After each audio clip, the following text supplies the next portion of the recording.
Hello there. Dave here. Just wanted to remind you that Tales from the Backlog is listener supported via Patreon, supported by cool people such as Chris Nelson and many more. If you would like to support, head on over to patreon.com/realdavejackson and you will be my hero. All right, let's get to the show.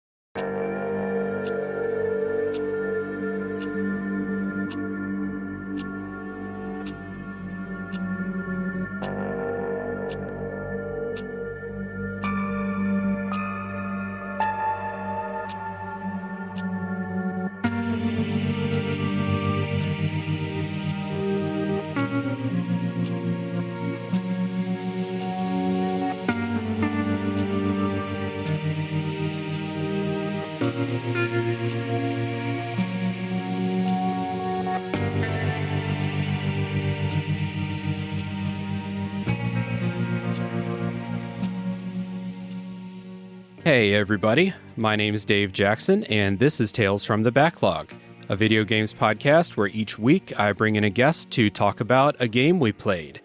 My guest today is a friend of the show, a Twitch streamer streaming games and the like, and the 10th Visionary, Morgan Remington, aka the Intergalactic Pinecone. Welcome, Morgan. Hello, I am so happy to be here. Thank you for having me. I am Morgan Remington. I'm the captain of the fictional ship Intergalactic Pinecone, a variety streamer.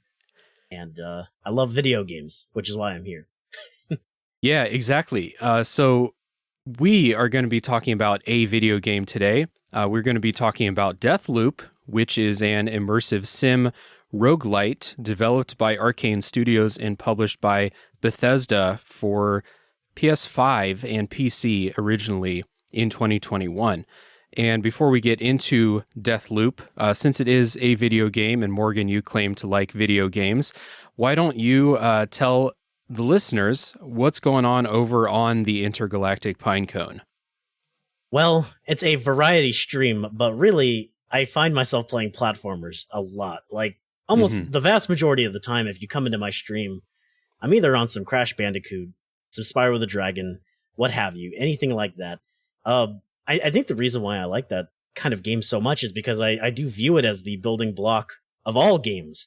Something so simple and pure, something that anybody could understand just directly looking at the screen, even if they're not somebody ingrained in the Twitch culture. And I think what really separates my stream, our stream, really, my communities, from a lot of the other stuff you might see on Twitch is the passion of which we talk about, not only the art of gaming, not only our memories and nostalgia of gaming, but really distilling down what is the pure essence of what we love about it, what is so great about it. And I think if you come over to twitch.tv/Intergalactic Pinecone, I think you're going to be really interested and titillated by what you see and hear.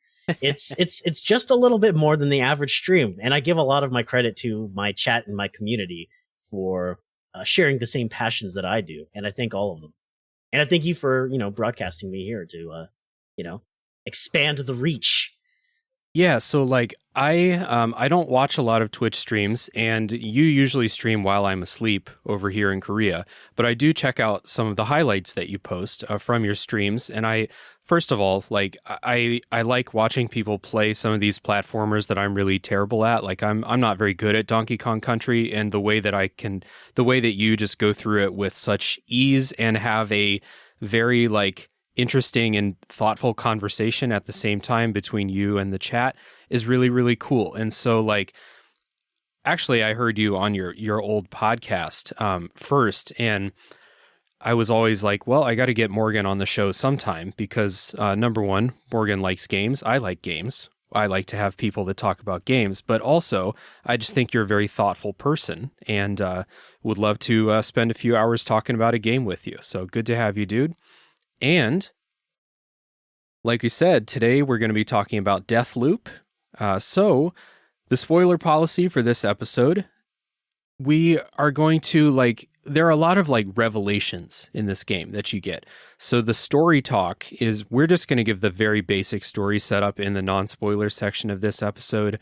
And then the spoiler section will also include how you go about killing your targets, because this is a game where you have targets, and the way you beat them all, or the way you beat the game, is to do all of the targets in one loop. So we're going to talk about that kind of strategy in the spoiler section too. But fear not, there are lots of revelations in this game. We will not spoil them until the spoiler wall, as most episodes of the show go. So we're going to start with our histories with Deathloop, what made us want to play it, and stuff like that. So Morgan, the guest, always goes first.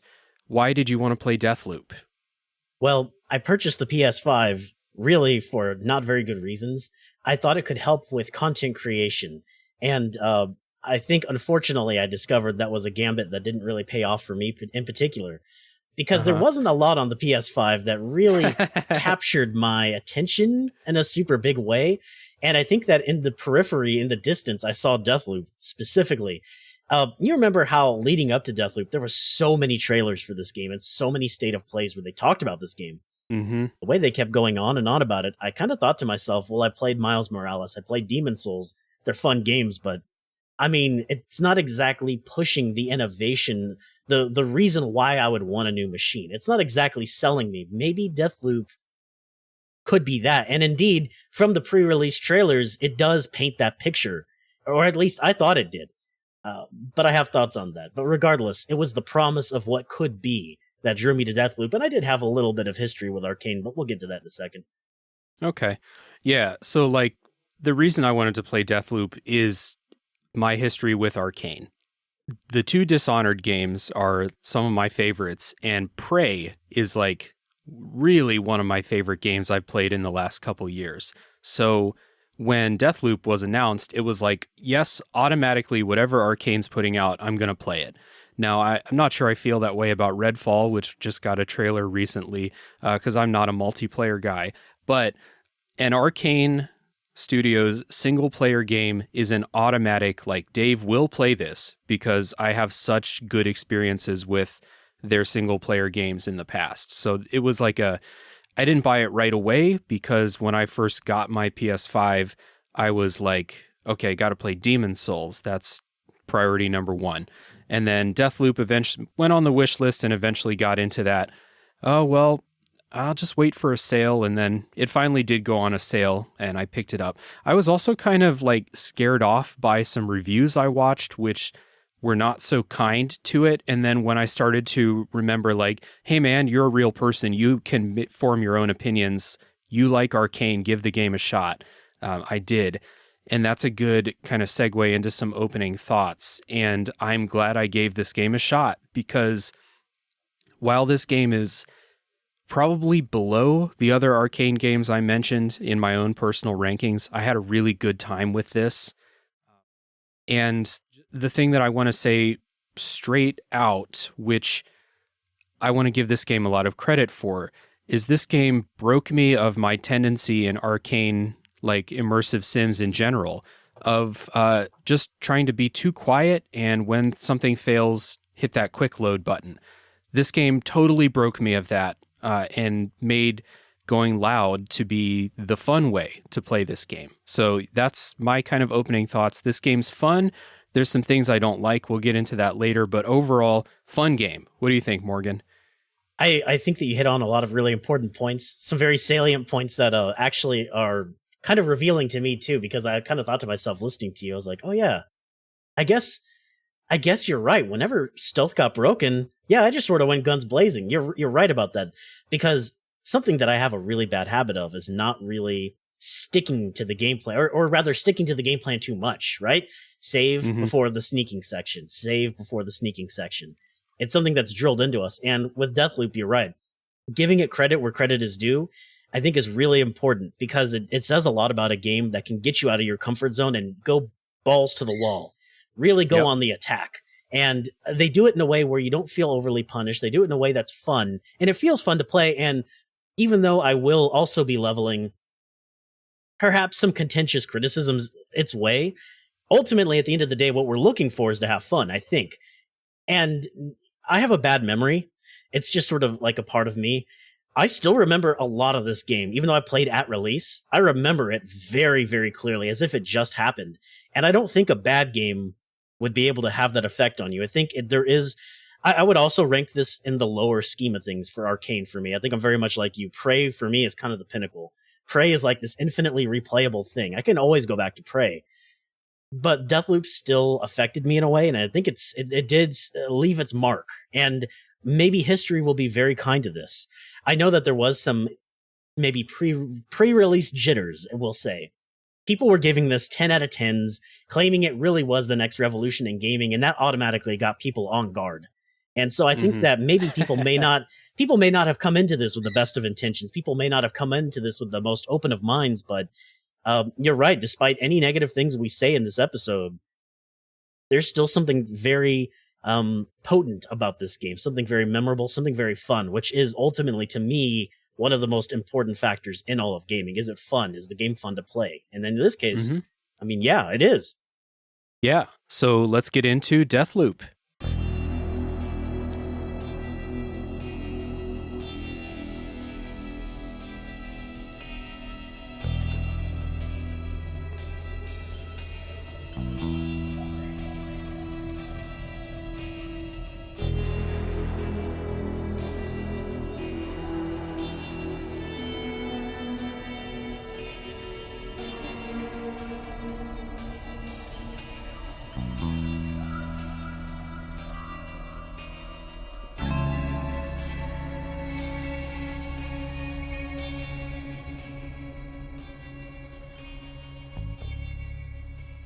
So we're going to get into what makes Deathloop kind of special. And the first thing I want to touch on, it's not always the first thing I touch on this show, but I want to talk about the way this game looks and sounds, because that's going to be, I think, the first thing you notice in this game. This is a really stylish game.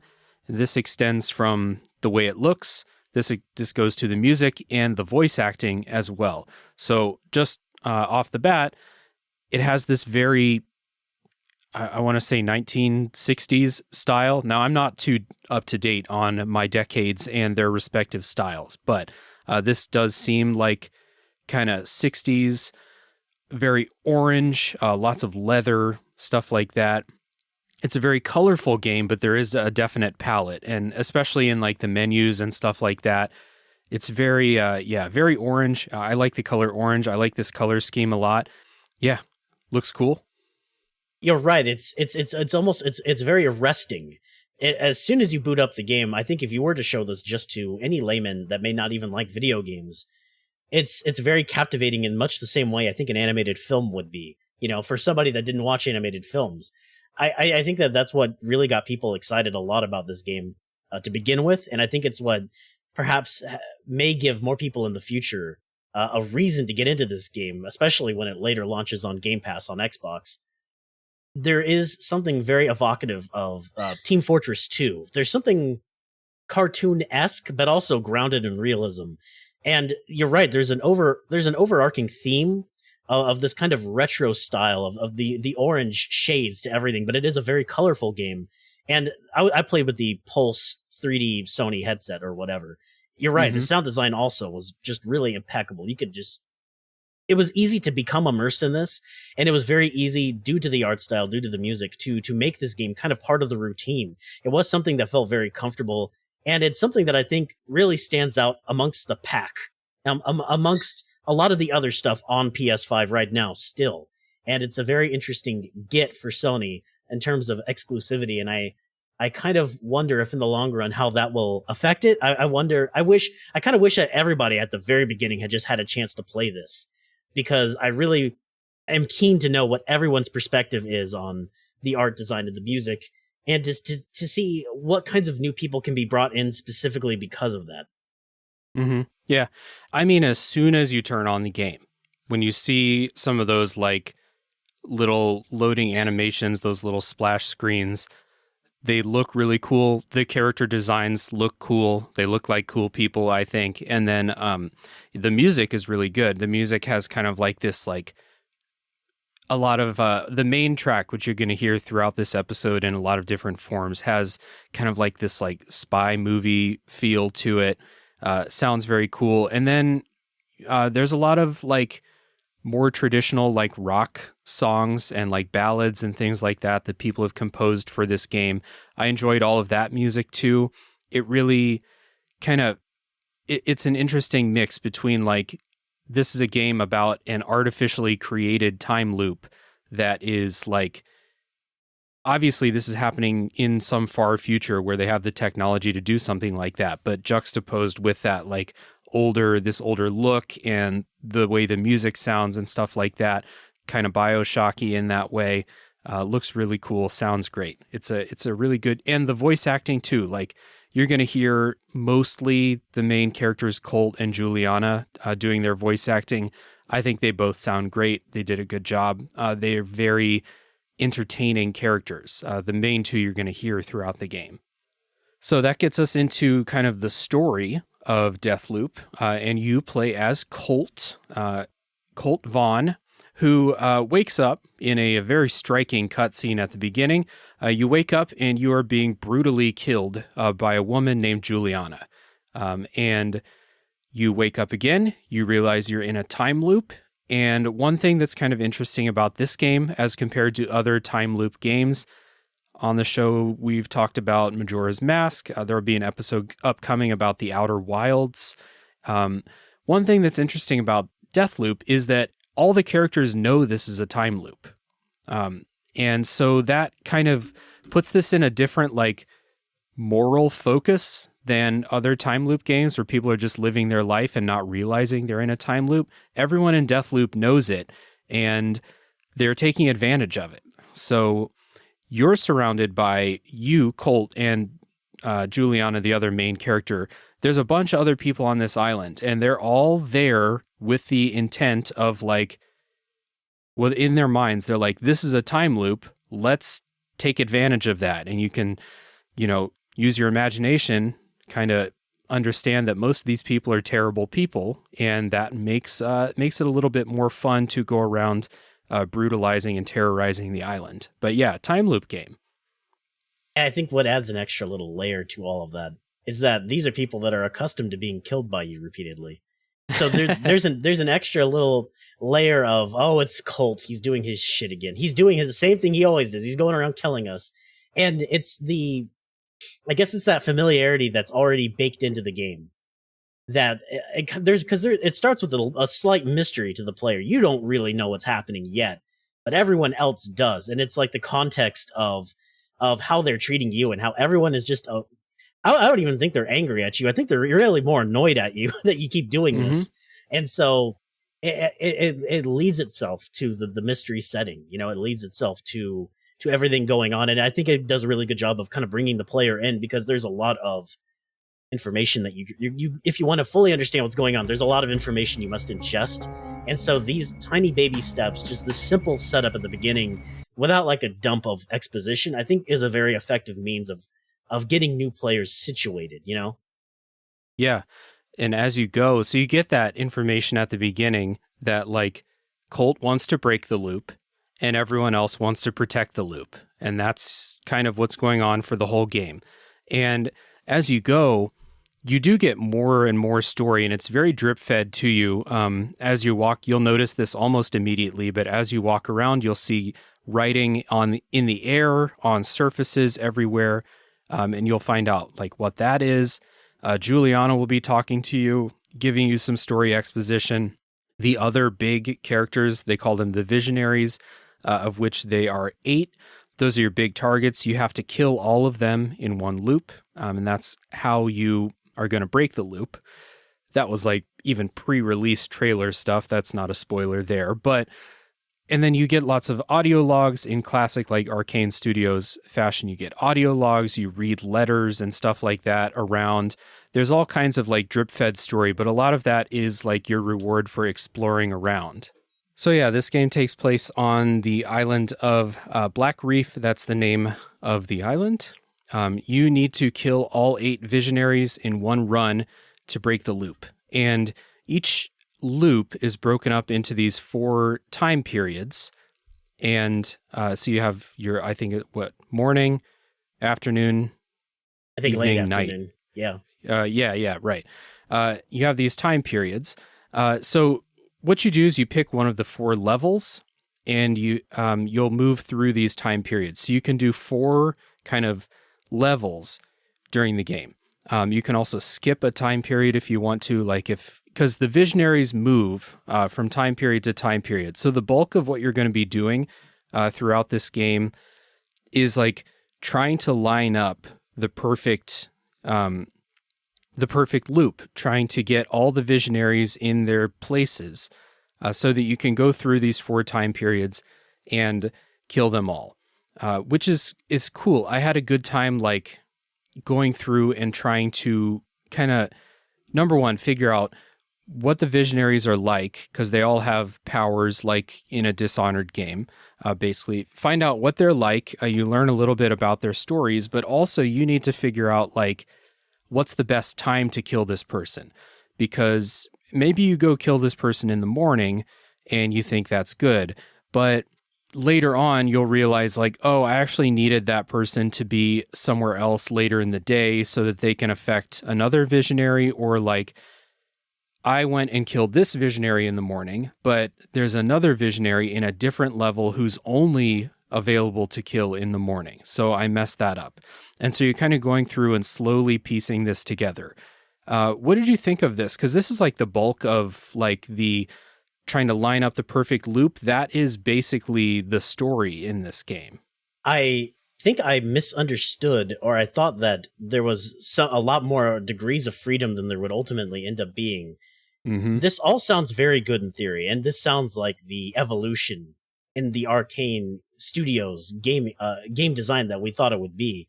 But I think that it only appears that way at the outset. The further you get into the game and the more that you unlock on the little board that they give you like a little evidence board where you can map out pretty like succinctly and very detailed exactly what's going to happen on which levels. There's really not a lot of mystery to it.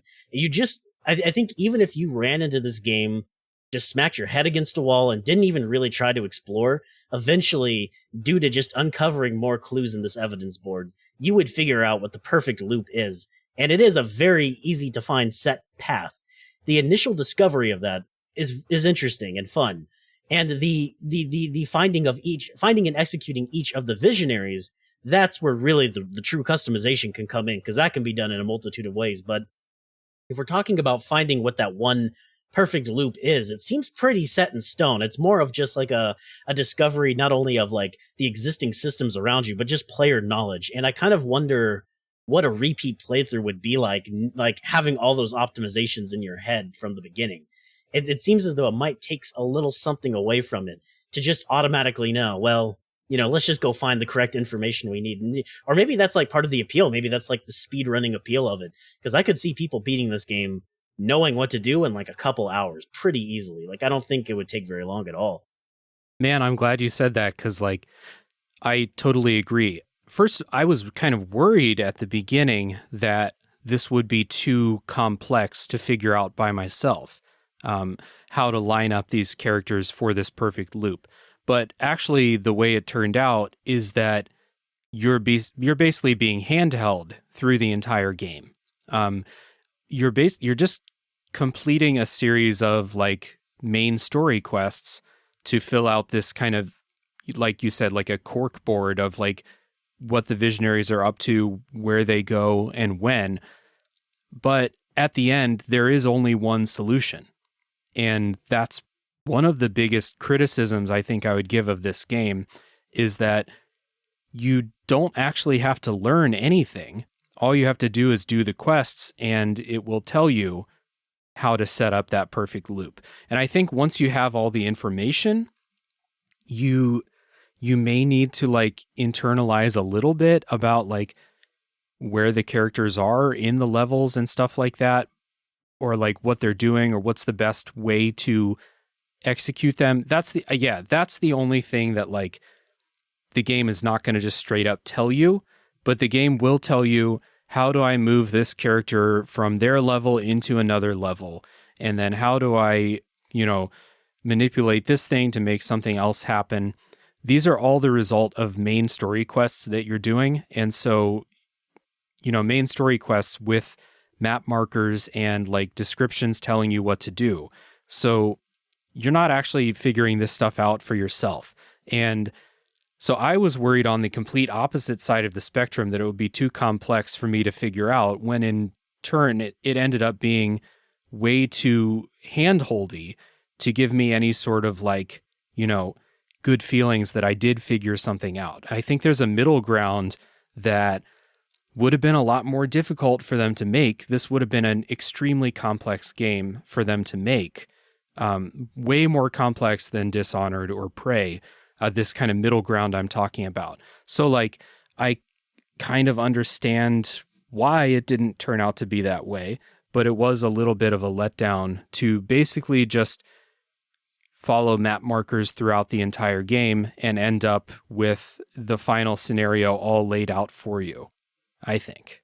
I think the UI that's a good point you bring up.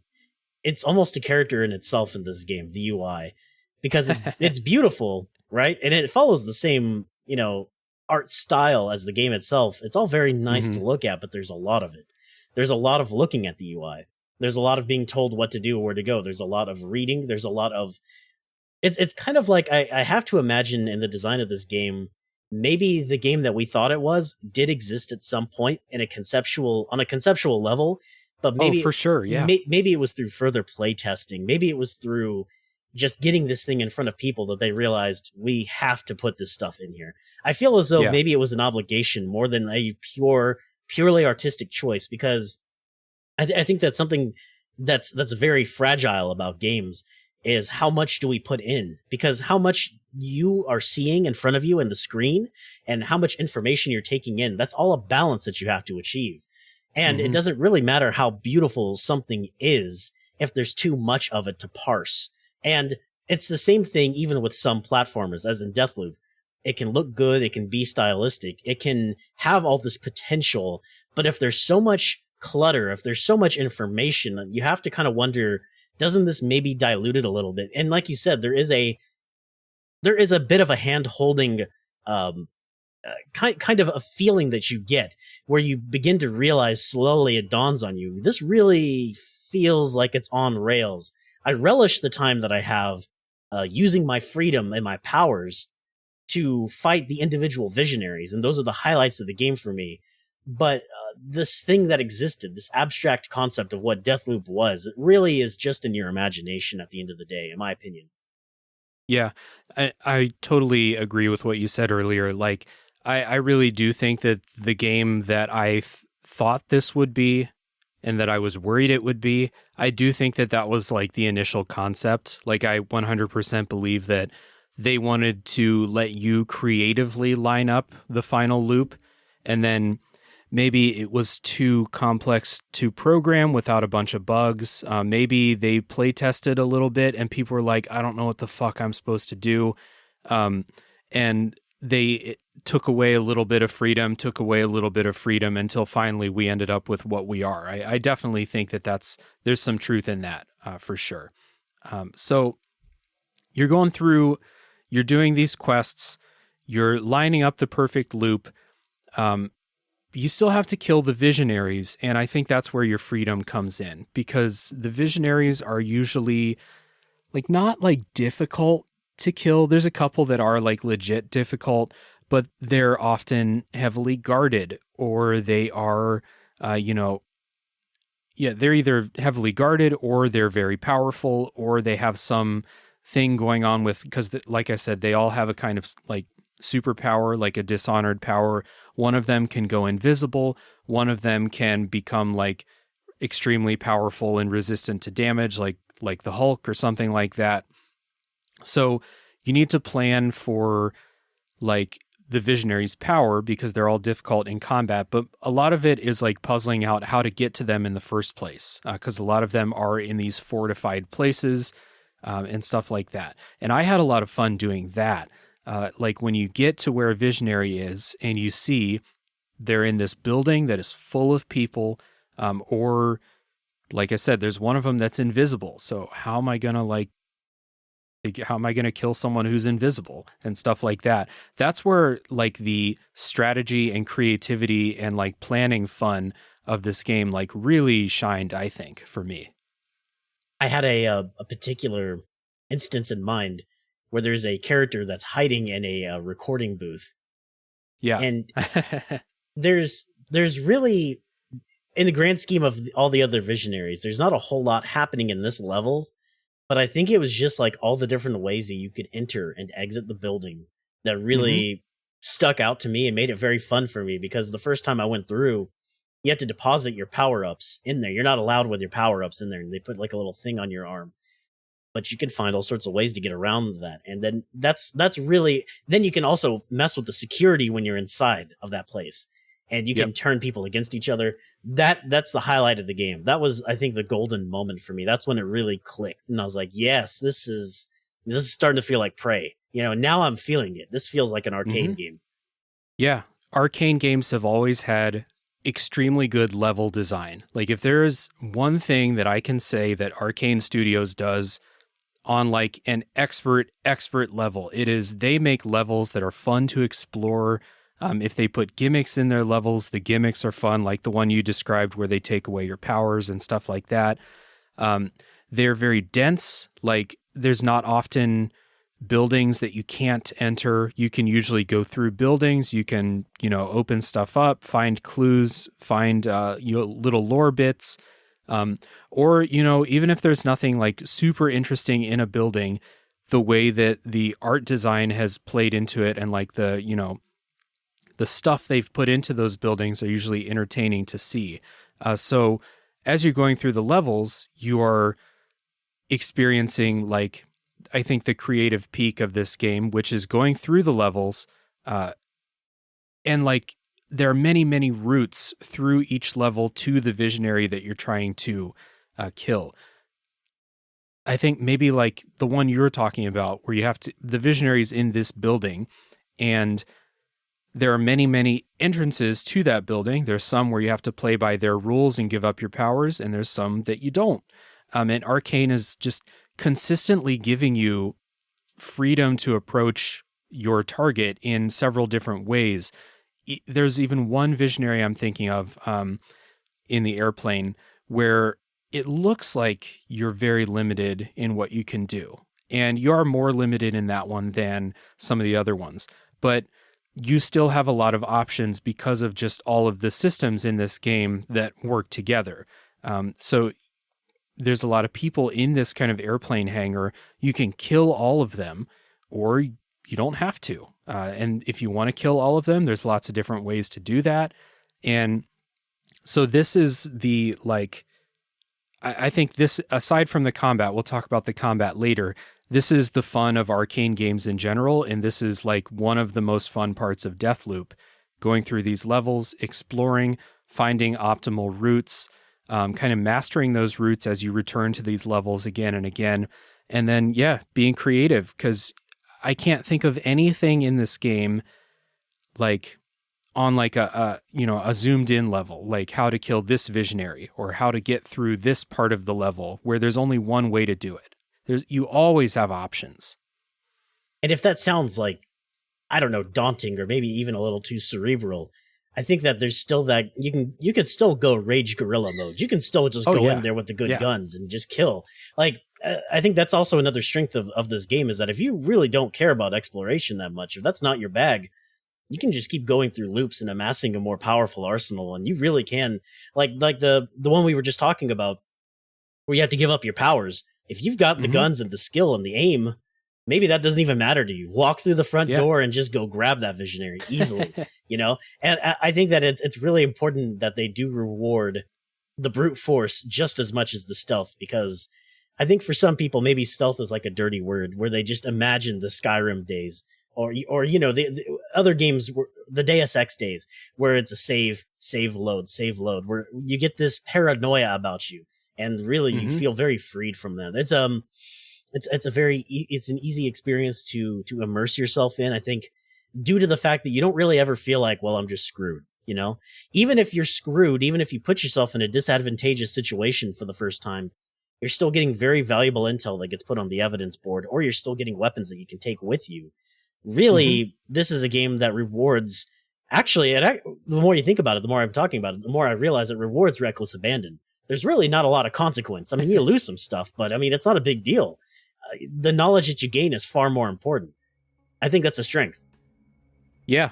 And I think this is a good transition to talk about this game as a roguelite.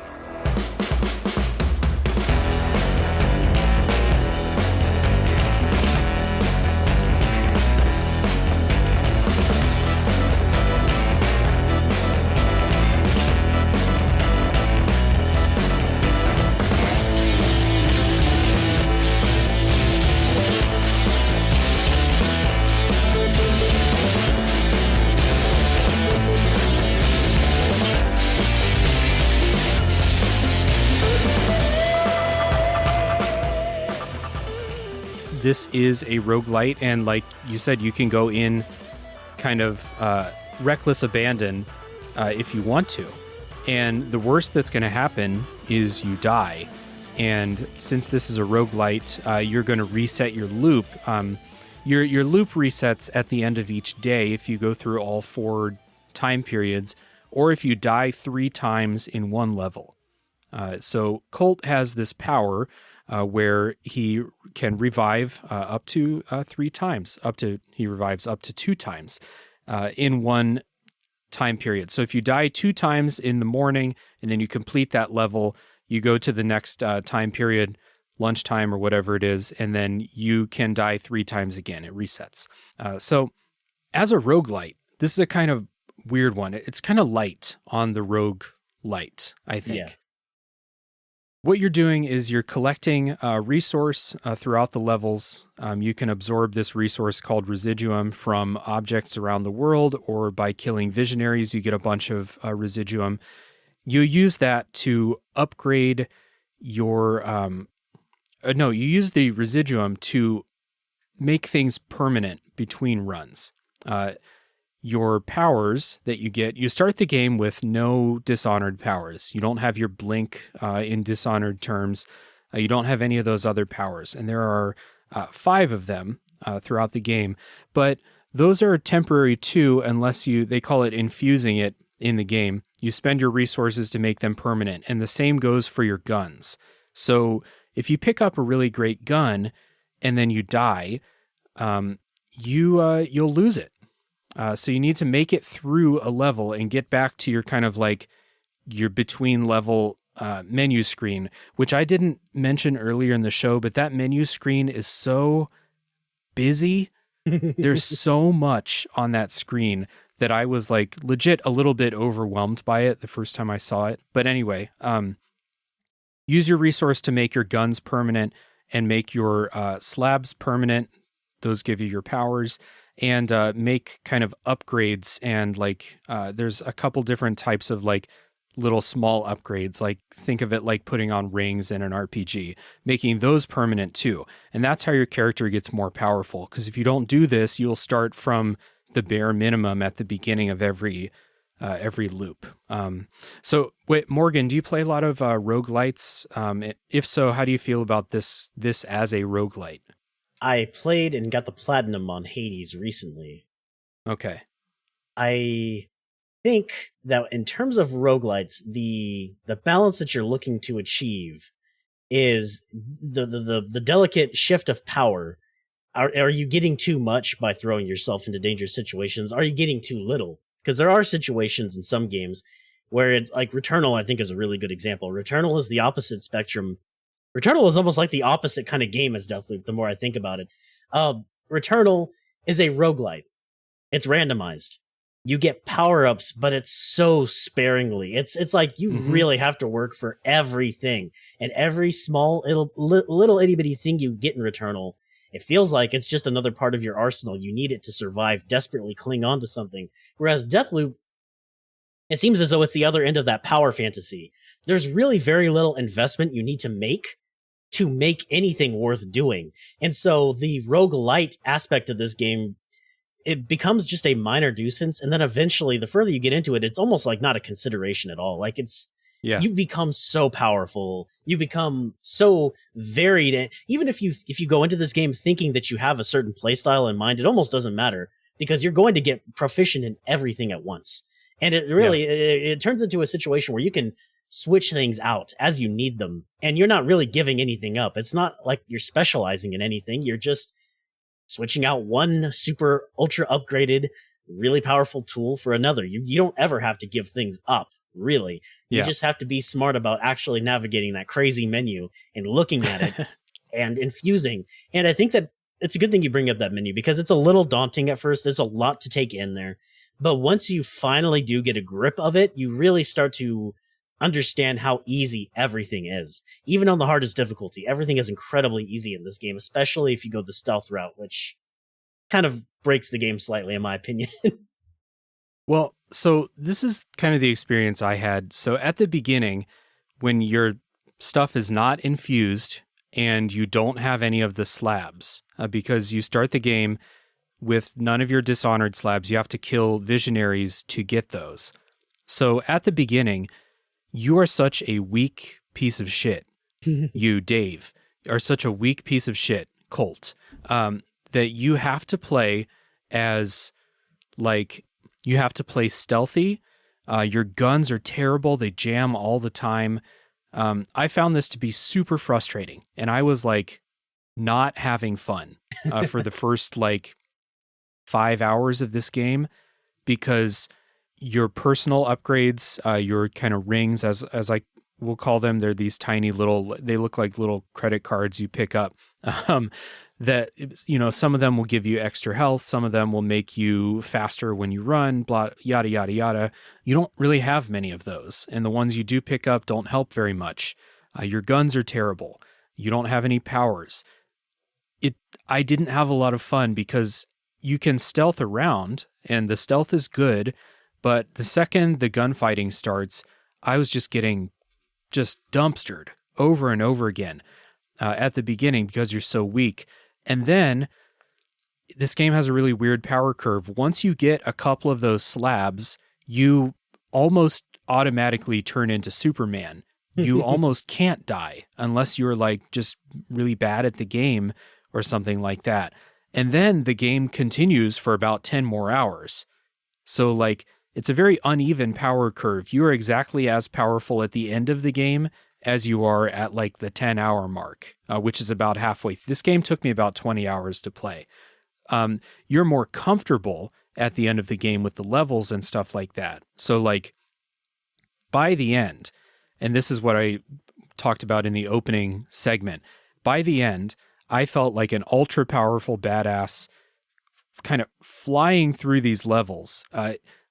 Someone looking would say I'm going with reckless abandon, which is kind of true, but also the enemy placements don't change.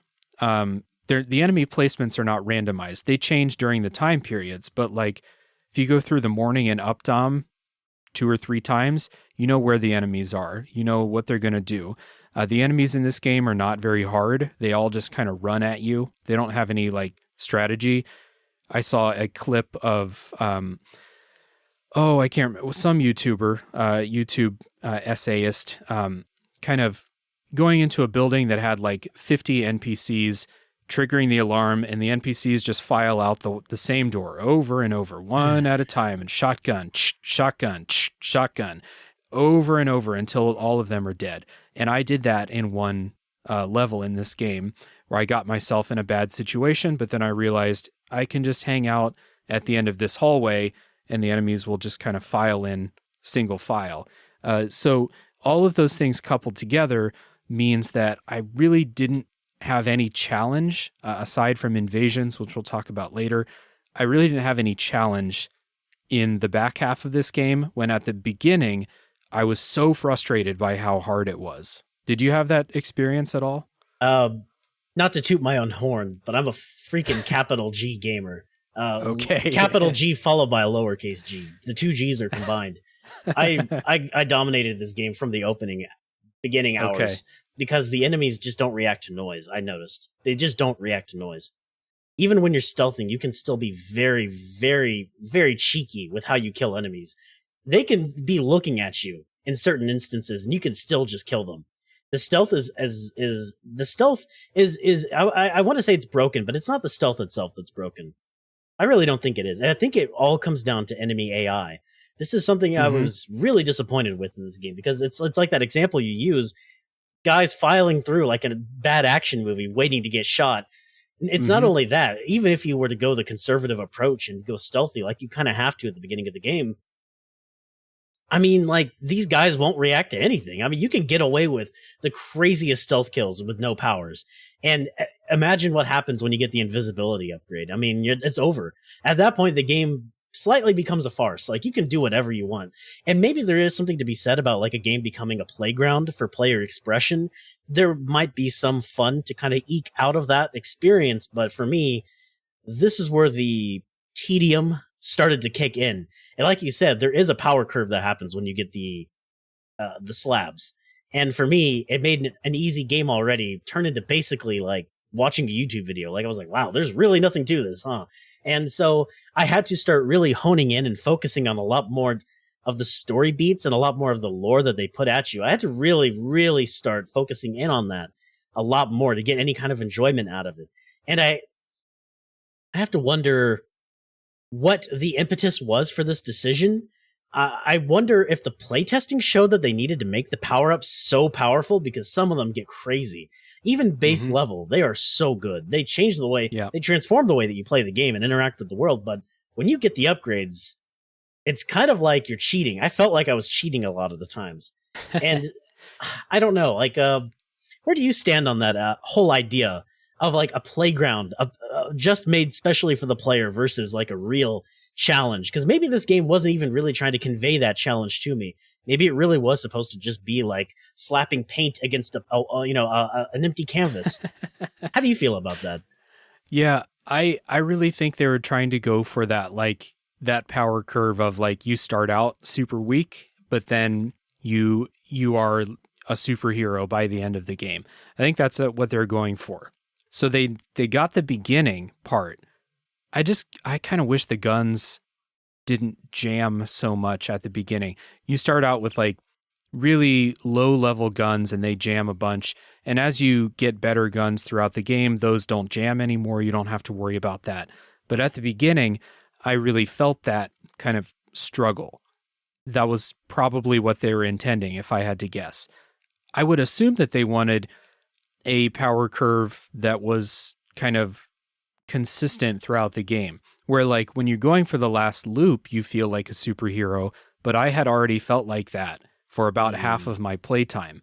And so that second half of the game, when I'm just trying to get the perfect loop lined up and clean up some, side quests that you're supposed to do, I didn't really have any challenge from the enemies whatsoever. The challenge was just, there was no challenge. I'm trying to think of it. There was no challenge until the final loop. So the power curve felt a little bit uneven. What you'll find like special guns throughout the level too that have special traits. You can slot in gun upgrades and stuff like that. All of those things need to be infused. But another thing that I noticed was by about the halfway point or like the 2/3 point, I had infused everything that was good, and I had more good things than I could equip into one loadout, because you can only take 2 guns with you and you can only take 2 slabs. And so I had nothing to spend money on for like at least 1/3 of this game, which is kind of should never happen to you in a roguelite. You want to always have stuff to spend money on and power up your character. I was just infusing stuff at the end of the game for the sake of infusing stuff, not because I was ever going to use it. Some of the guns are really cool and I wanted to like keep them around, they have cool paint jobs or whatever, but I wasn't going to use them. So it's kind of an odd curve in this game. But I said at the beginning, I feel like a superhero. I had a good time running through the levels and like kind of just throwing caution to the wind, A, because I know the levels really well, but B, because my character is super powerful. It's a lot of fun to go through and just destroy these mobs of enemies. And when you really get into strategy and like stealth AI and stuff like that, that's when you're going to start to notice like what you said, like the enemies themselves don't pose you any challenge. It's maybe you'll get ganged up on The visionaries are hard though, so you do need to work to kill them. But yeah, weird power curve. This game has a bunch of different weapons for you. There are several like weapon types. You'll get different kinds of pistols, a shotgun, sniper rifle, stuff like that. There's also some creative things, like there's a nail gun. It's going to be one of the first ones you pick up, which is really good for stealth. And there are some kind of special weapons that you'll pick up. I think each of the visionaries has a unique weapon, unique to them. And then there are some you can get from little side quests around the world. And then you have your 5 slabs, which are your Dishonored powers. So they're called Shift, which is kind of a teleport blink move. Nexus, which links enemies together. So if you kill one enemy, the other one will also die. Or if you choke them out, you don't have to kill them. There's Carnesis, which is like a telekinesis force push, force grab type move. There's Havoc, which turns you into the Hulk, and there is Ether, which turns you invisible. So in my run, there are only about 3 of these that I ever used. Morgan, what about you? Did you have fun using these slabs, and which was your favorite? They're all good conceptually and on their own. If you had only one of them, I'm sure you could have a lot of fun. But man, in real life, yeah. Yeah, but the thing is like once you get the ability to teleport and go invisible, there's really no reason to pick anything else. You might as well just do that. I mean, it's the fastest way to... There comes a point where you're so powerful, you realize that it's not worth the ammunition to kill all the mindless guys around you that you would expend. So what's most efficient is to probably just teleport around them and then go invisible, and then just crawl, wait for a cooldown, teleport around them. That's what I ended up doing the majority of the playthrough. There were a few times where I used Havoc, just because like it seemed like the path of least resistance to just walk up to an enemy, and it's very powerful indeed. But really, for the most part, teleport invisible. Mm-hmm. Yeah, I mostly rocked with the teleporting Shift and Nexus. Because I think it's very fun you'll come up to a place that has like 6 or 7 enemies just standing around, and it's really fun to link them all together, shoot one from the nail gun, and then they all drop dead. Or link them all together, kind of choke out one of them, and they all go sleepy time. I had a really good time with that, and I traditionally really enjoy that power in Dishonored too. I used Ether sometimes, but your powers are linked to a magic meter, and I didn't use a lot of the like little upgrades, like the personal upgrades to increase your magic and stuff like that. And that drains your magic pretty quickly. There is an upgrade though, that it's an upgrade for the slab. The slabs have upgrades too. There's an upgrade for that one that stops your magic from draining if you're not moving. So you can just like turn it on, stand still, plan out what you're going to do as you're invisible. And that was really helpful. I never ever used Carnesis, which is like the force grab, force throw, and I never used Havoc. The other ones are too good and too fun, and perhaps that's on me for not experimenting, but I never felt the need. Havoc is, if you are looking for an alternate playstyle on a replay through of the game, Havoc is a nice way to kind of complement the powerful guns that they give you, because it really, the more you power it up as well, it turns it kind of from a slightly thought-provoking type of game into kind of like just a hard mode on a shooter, maybe, I think there's some merit to it, but overall, yeah, I did not use a lot of diversity in my powers in this playthrough. Yeah. That being said, even though I say I didn't use a lot of the different powers and stuff like that, I had so much fun using the ones that I did use that, like, I think everyone else is going to have fun too. It's a fun game to play. There is one other mechanic to mention, major mechanic here, which are the invasions. And if you've played Dark Souls, you know exactly what that means.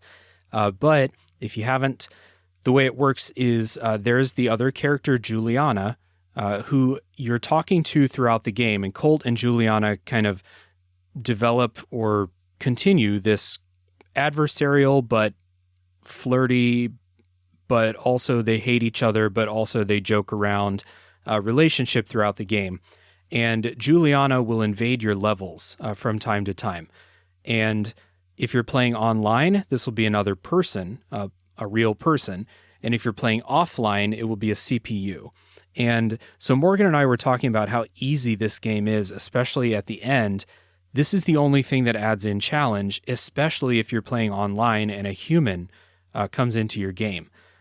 So you can also be Juliana. There's a menu at the top menu of the game to take Juliana's role and invade someone else's game.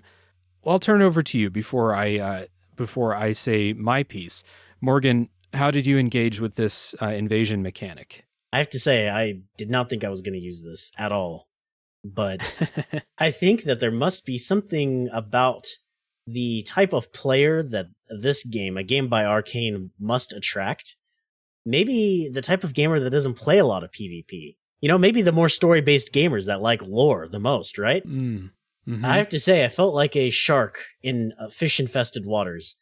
When I went and played as Juliana, I was merciless. Everyone was a complete pushover because it kind of seemed like watching them, they didn't know how to move, or they didn't really understand where they were, or they didn't know where I was, even when I made my presence clear. Like, it was very one-sided. I leveled up Juliana quite a bit, and she unlocks a lot of really powerful stuff to get super strong. Actually, in some respects, I think that invading in this game was some of the most fun I had in this game because of how many poor innocent colts I hunted down to extinction, It was really gratifying. On the other end of that, being invaded myself didn't happen too much. It only happened like 2 or 3 times. I feel as though I don't know if it's just like because I played during launch, it just seemed like everybody was so fresh. Like nobody really knew what was going on. The Julianas I fought against didn't really seem to understand their moveset, so they were easier to kill than the NPCs for me. But from what I've read now, apparently it's like nobody's playing this online. So like I wonder how many people would really get to experience this, like a fresh launch day PvP arena filled with people invading you, Yeah. So I played this very recently. I did not play it at lunch. My experience was the people that invaded, like the real people, because I left it online because I was curious. The people that invaded, the real people, were fucking experts, and it was not fun. It was not fun. I hated it.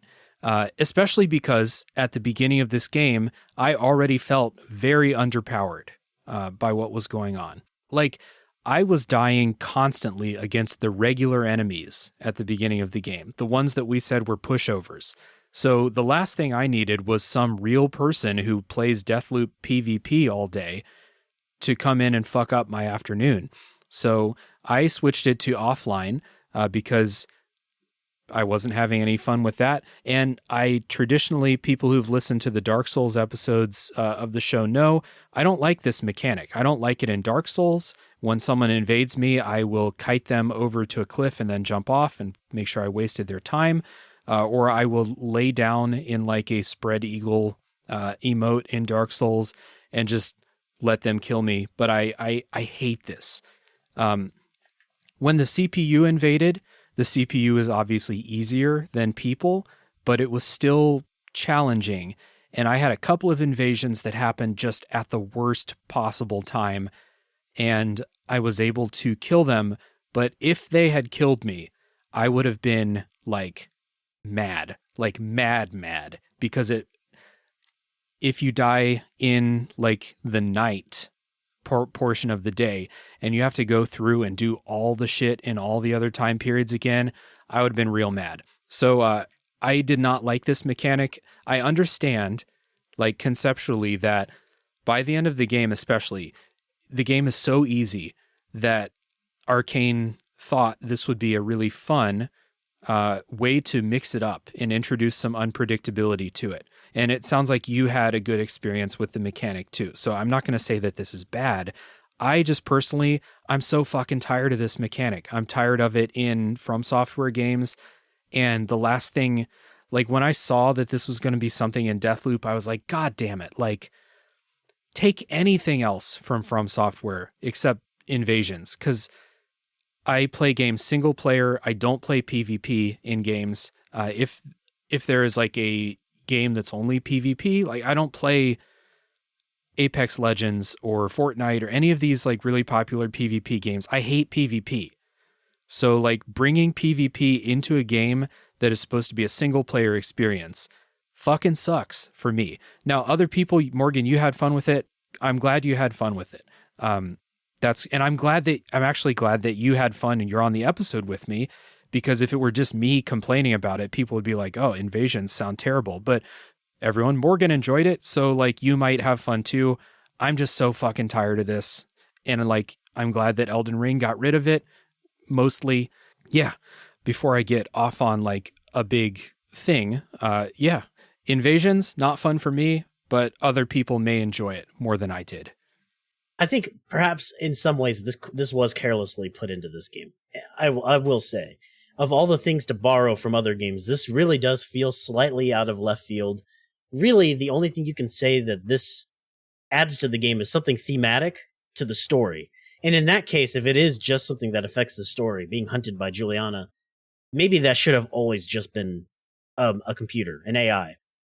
Because the point of invasions in Dark Souls and what makes them so fun in Dark Souls is that they can only happen when you are embered or you have humanity, which is a consumable item that you would use that purposefully puts you online. The advantage of being put online in a Dark Souls game is that people can guide you to the end, people can drop you items, people can beat all the enemies for you. It's a tremendous advantage. It's a tremendous advantage. And so the only recourse that the game has is to punish you by putting invasions in. But the invaders in Dark Souls, they have half of their Estus allotment. They're scaled down to your level. Like, right. They're the invaders in all cases in the Souls games, besides like the first one, are at a severe disadvantage fighting you. And it does not, when I play as Juliana in this game, I don't feel like I'm at a disadvantage. I feel like I set a shark. I feel like a shark in the water. Yeah, I invaded one time and I felt so bad. Like I invaded one time just to see what it felt like. And I felt so bad because I was thinking like, oh, this person like, this person's trying to do something in this game. And if I kill them, like if I send them to the beginning of the loop, they're going to have a bunch of like, they're going to have to just do the same things they already did, but do them over again. And it's going to be a big inconvenience. And I was thinking this while I was playing the game. So like, that just tells you about like my gamer, like psychotype or whatever, that like, I'm not having fun playing the role of Juliana trying to protect the loop. I was just like, I'm going to see what this is like. And then I immediately was like, oh, I'm sorry, sir. Please kill me. I'll go back home.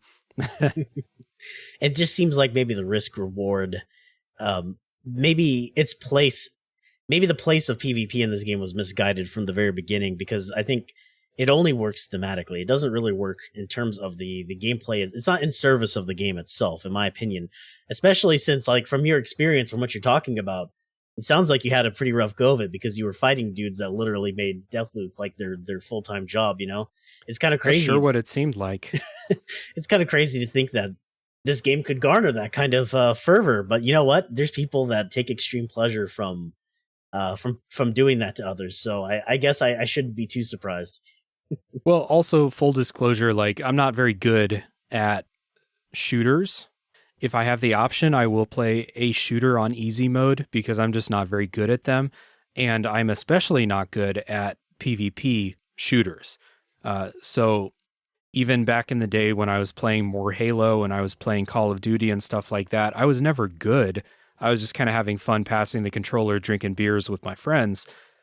Nowadays, I don't play a ton of shooters, and I certainly don't play multiplayer shooters. So when I have to play an FPS against another person, not good for me. I'm almost certainly not going to have a great time. So yeah, I don't know. I kind of disagree. I think that this mechanic does serve a purpose in the game to mix it up and give you some challenge, especially in the back half. I definitely think there's a purpose there. I just don't like it personally, which is my own opinion. It's not really a comment on how it works, critically in the game. Critically, I think it's fine. It's a cool idea. I personally am just very fucking sick of PvP invasions in single player games. There is a cynical part of my brain that wonders if they only added this in to further justify a $70 price tag. Well, you never know. I mean, it does seem like it does seem to me like this was part of the plan. Like this is part of the game. Maybe they added it in later if they kind of people play tested and they thought like, oh shit, this game is really easy after you get a couple of slabs. We need something to mix it up. I'm not sure what the design process was. If it's even possible to add something this complicated in like later in development, I don't know. I do think it works like on a conceptual level though. Just not fun for me. But that's the same as like invasions are a core part of Dark Souls games, and I've hated those ever since I played the first Dark Souls game 10 years ago. So that'll get us into some final thoughts about Deathloop before we get into the spoiler time. Morgan, final thoughts. What do you want people to know about Deathloop? Who would you recommend this game to? I have a very particular friend in mind who is a lore hound. Somebody that puts on the radio in Fallout and reads literally every terminal. Somebody that really cares about the story and the whole mythology behind the game's backstory, behind every small individual detail. And it was those details I focused on, I think, the most in this game because I just wasn't very engaged by it. And I think it's really interesting how much work they put into this. There is so much to learn about this game and each individual personality of all the visionaries and why this is happening. And it's a lot, man. Like, and a lot of it isn't even spoken. A lot of it is really just reading. And I think that's what really cemented, it was kind of like the nail in the coffin for the game for me. Like, well, this really wasn't for me through and through. Like, this was not a game that I could really see myself going back to or enjoying. But I think I get it. I think I get who this could be for. This could be for somebody that's not exactly looking for like the greatest like gaming challenge or anything like that, or really even a game that will like challenge their imagination, a game that will open up that imagination for experimentation, because the game is a lot simpler in terms than you even think it is the more you play it. I think that this game, the very most, could be recommended for somebody that loves story, but especially story that's on the back burner, story that you absorb through osmosis. And while that's not personally my cup of tea, I think there's definitely a subsection of gamers that would really be very gratified to play that or to get something out of that. That's who I think it's aimed for. Okay. First of all, I would recommend this to people who like Dishonored and Prey. Like, if you like those games for the level design and the creativity and how you can accomplish your goals, you can do that in this game in those like smaller decisions. How do I clear out this room of enemies? Or how do I get past this room of enemies? How do I kill this visionary who is fortified in this place? You have a lot of options for how to do that stuff. And if you enjoy the immersive sim style games where you can be creative in how you accomplish your tasks, I think you'll have fun with Deathloop. And if you're like me, who always played these games with the quick load button handy, especially that's how I played Dishonored, and like I love playing Dishonored, it's just like I had a hard time accepting that I make a mistake and that I alert an entire room or something like that. Also, the combat in this game is like, it's better than in Dishonored. It's more fun to be in a firefight in this game than in Dishonored. So if you're like me and you just wish you could have more fun going loud in a game like Dishonored or Prey or something like that, play Deathloop, because this game is a blast to just run full speed, slide. I forgot to say earlier, there's a kick button. You can just kick an enemy off a cliff. That's always a good time. If you wanted an arcane game that encouraged you to go loud, shoot everybody, use your powers, be a force of destruction, then Deathloop is going to give you that. You're going to have fun. So do that. Enjoy it. I personally did not really get into the story in this game as much as I did in Prey. I was always curious about the mystery, what's going on with this loop, How was it created? How would you break it? It's a very strong sci-fi system that they have, this time loop. How do I break it? I had fun kind of like thinking about that, but I was a little bit let down and just not interested in the story by the end. I was interested in the personal story with Colt and Juliana, but not with the sci-fi story of how the loop was created and stuff. I didn't really care at the end. So yeah, great time with the gameplay. As we said earlier, I was a little bit let down that the quest to kill all the visionaries in one loop really did not require any creativity or even intelligence on my part. It was just do the quests and the game will tell you how to kill them all in the same loop. That was a little bit disappointing. I feel like there's a middle ground that was missed there. But again, big takeaway here. I have my gripes, but I did have fun playing the game, especially in the second half when I was like a superhero and I didn't have to worry. It did have that weird power curve though, where the first couple hours I was so frustrated, having a bad time.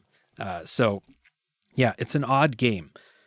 So again, I would recommend this to people who, if what I've said sounds good, give this game a shot. It's probably going to be relatively cheap from now on. It's going to go on subscription services at some point. So if the game makes it to Game Pass or something, yeah, give it a shot. Like, no question. Because at the end of the day, it is fun to go loud and you get to experience Arkane Studios level design, which is just still best in class. Like, they nail making fun levels to explore. So yeah, very good. Before we get into spoiler time, Morgan, why don't you tell people one more time, where can they find and or board the Intergalactic Pinecone? So I stream at 2:30 p.m. Pacific Standard Time at twitch.tv/Intergalactic Pinecone. You can also find me on Twitter at AskThePinecone. I always post new videos. I post a lot on Instagram, TikTok, YouTube. I realize it's a big ask, to come watch a stream for like 3 or 4 freaking hours. That's a big deal. So if you don't have time for that, go to any of my social media sites that are linked at my Twitter, that are linked everywhere, really. And you can find a little bite-sized clip of the Intergalactic Pinecone. Whether that be a 30-second clip, whether that be like a 5-minute, 20-minute video, whatever you have time for. I'm trying to really get all sorts of content out there for all sorts of people with different time constraints. So I'd highly appreciate it. Yeah, and I'll put links to the Twitch channel and social media stuff down in the show notes so people can easily find the Intergalactic Pinecone. Once again, I recommend it. Not only is it fun and relaxing to watch Morgan play some of these platformers, it is an interesting, like, the discussions that go on in the streams are very interesting to me, very heartfelt and thoughtful. And then also a lot more, this is not like a depressing channel. It's just, sometimes you talk about real stuff and sometimes you're having a good time joking around. I definitely recommend it. And as with, big Twitch communities can be very hit or miss. I think it all depends on the personality of the streamer and the kind of community they're trying to cultivate. And I think that you have a very nice, welcoming, and fun community over on the Intergalactic Pinecone. So everyone check that out. For me, if you would like to support Tales from the Backlog, same thing that I usually say, hit subscribe if you haven't already. We'll have a lot of fun games in the future here on the show. Hit subscribe and you won't miss it. Leave a rating and review on Apple, Spotify, Podcast Addict. If you have enjoyed the show, I would appreciate that. You can also join the Tales from the Backlog Discord, where we have a lot of cool people talking about video games and other subjects, of course, too. All of those links are down in the show notes. I also have another show called A Top 3 Podcast, where buddies and I do top 3 lists. Sometimes it's about video games. Most of the time, though, not video games. So if you want to hear me talk about literally anything else, that's the show, A Top 3 Podcast. We are going to take a break, and when we come back, it's spoiler time for Deathloop.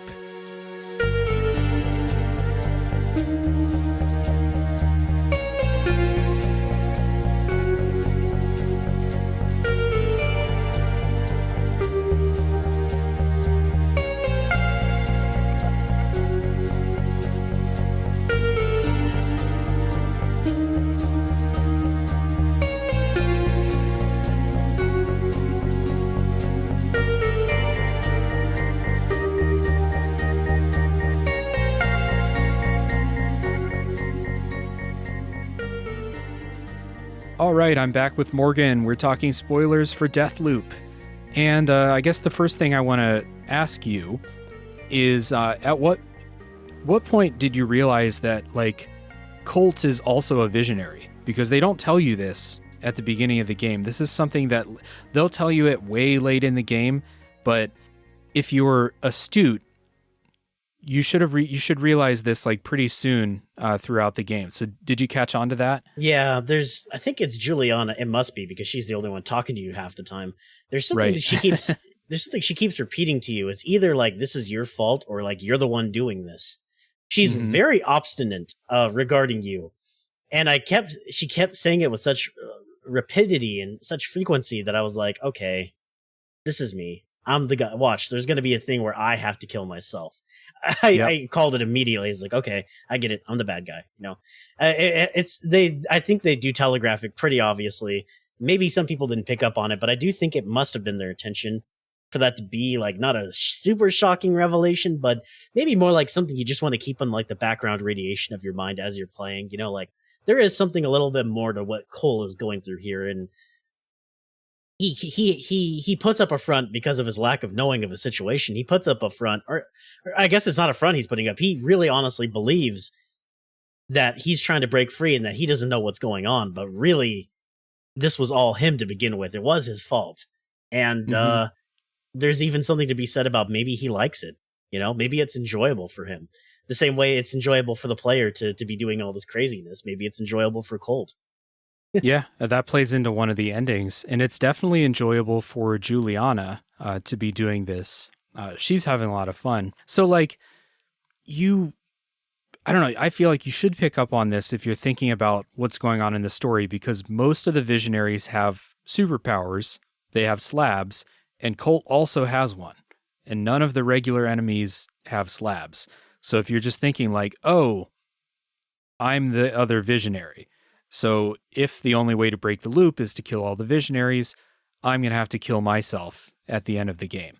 So that was a cool realization that I had, and I got to it before the game told me, and that kind of puts this thing, this kind of like specter, if you care about Colt at all, it puts this specter on the end of the game where like you kind of assume maybe you're going to have this like celebration because you broke the loop, but now you know it's going to end with you killing yourself, if that's what you choose to do.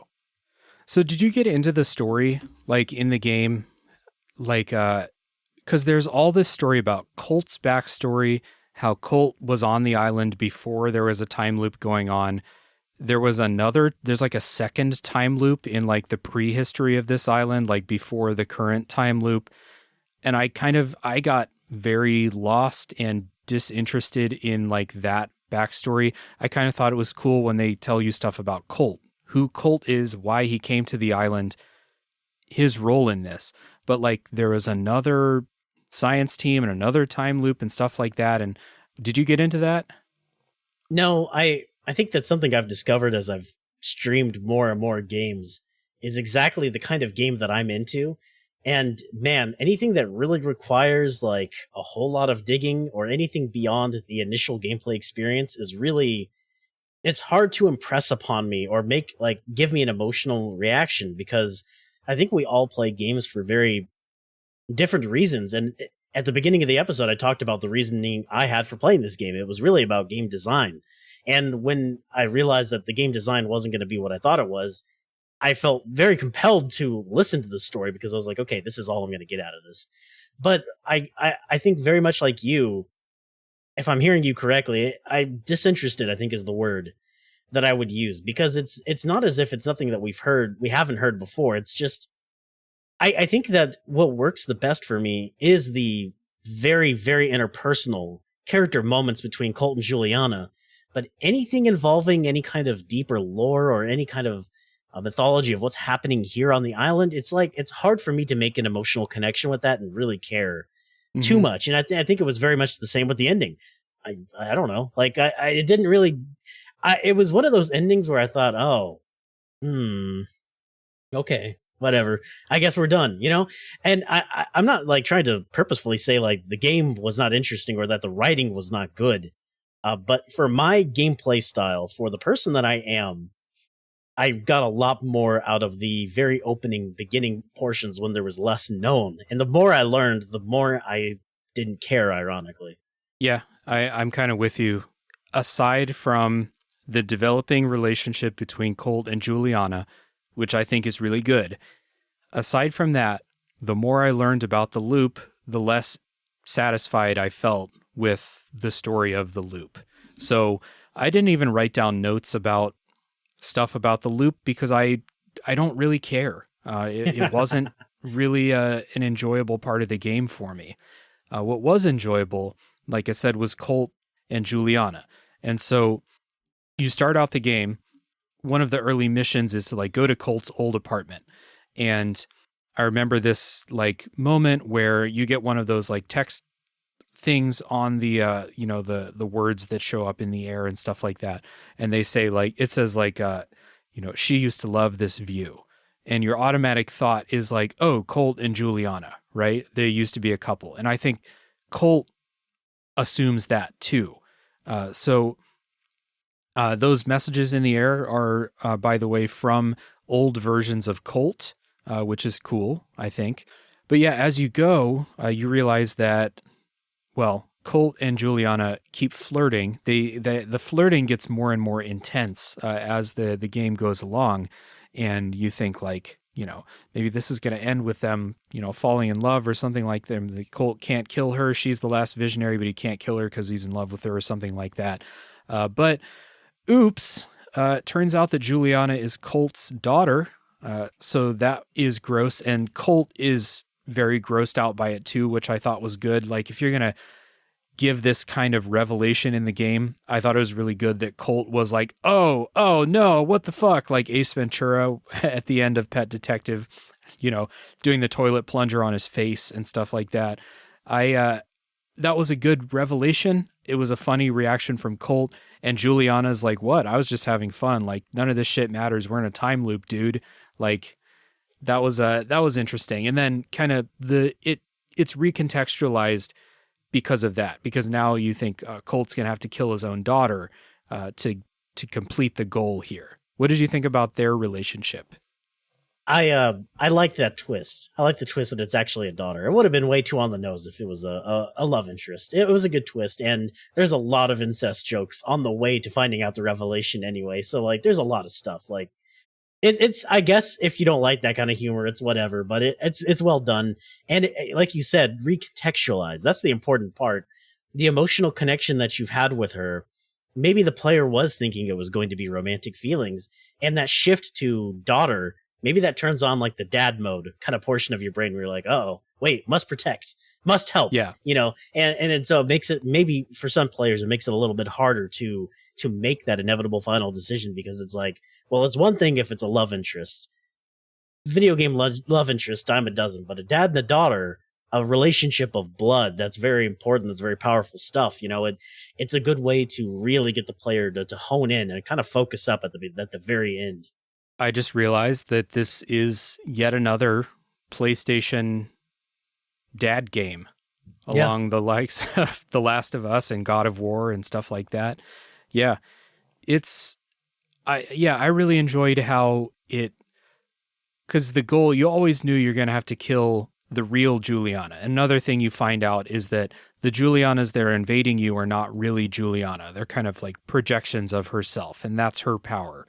So you're going to have to kill the real one in order to break the loop. And so you do have this like final confrontation with her that I was a little bit more hesitant to kill her than I would have been if it turned out that like she's Colt's ex-wife or something like that. So it was good. So you get this kind of situation where you're in this weird room, looks like it's inside of a CRT TV or something like that. It's there's weird visual effects. And you each get a gun, you point the guns at each other, and you have the choice to shoot Juliana or not. So what did you do? Oh, I shot her. Easy. Yeah, 100%. You have to. I mean, even if it is your own daughter, video games are unique in the way that you have this tough decision, but it's a video game. It doesn't matter. Just do it. See what happens. She spent 15 hours talking a lot of shit. You don't just you don't get to do that without repercussion. I mean, you're making these checks. You got to cash them eventually. Mm-hmm. So, if you shoot Juliana, actually, if you don't shoot Juliana, this is the easiest ending. Colt and Juliana just kind of decide that the loop is fun and that they want to continue having fun together in the loop. Your dad and daughter team just wreck and shop for all eternity in the loop. So that's what happens if you don't. And I went back and I watched all the endings. If you shoot Juliana, you break the loop. But what's weird is you wake up the next morning and everything's real weird. Like things are not looking so good. And I did not realize this like throughout the game, or like I didn't think about this, but the island has been stuck in a time loop, but the rest of the world is not. And this island is not the only thing in the world. So you've broken the time loop, but suddenly you're in this far future. Like this loop has been going for a long time. And you wake up on the beach, except there's no water anymore. And the sky is this weird color. It's a really, it's an incredible visual. If you're listening and you decided not to kill Juliana, go look up this ending and look at how this looks. Because when it happened, I was like, oh, I thought I won. That doesn't look good. And I love it when games do that. Very evocative of the Portal 2 ending, actually. Yeah. You think you're safe, but you realize, oh yeah, this is the Half-Life universe. Yeah. bad things are around the corner. I probably won't live long out here. I think that what's most interesting about that ending is kind of like the promise of what would happen in a Deathloop 2. And I think almost assuredly there will be a Deathloop 2. There's a lot more questions, And even though, like I said, I wasn't exactly like enraptured or enthralled with the freaking story here or anything, it wasn't exactly like my cup of tea, man. But still, there's an interesting premise. Like, well, what happens now? What's going on? There's a further mystery that, much like the initial premise of this game, is actually very alluring. So if they did decide to further explore, I think I might be down. Why not? Yeah. And it's interesting too, because if you pay attention and if you are able to recognize this, neither of which I did, but the guns that you get at the end of the game are the pistols from Dishonored. So this is in the same universe as Dishonored. So if there is a Deathloop 2, or if they're continuing this in the same universe or something like that, this is canonically the Dishonored universe, just very far in the future, past the age of whale oil and stuff like that. So kind of an interesting touch, even though I don't think it really changes anything for this game. Like knowing that it's in the Dishonored universe doesn't change anything for how this game works, but it is just a little Easter egg. Kind of cool, I think. So yeah, anything else about the story before we talk about killing these visionaries?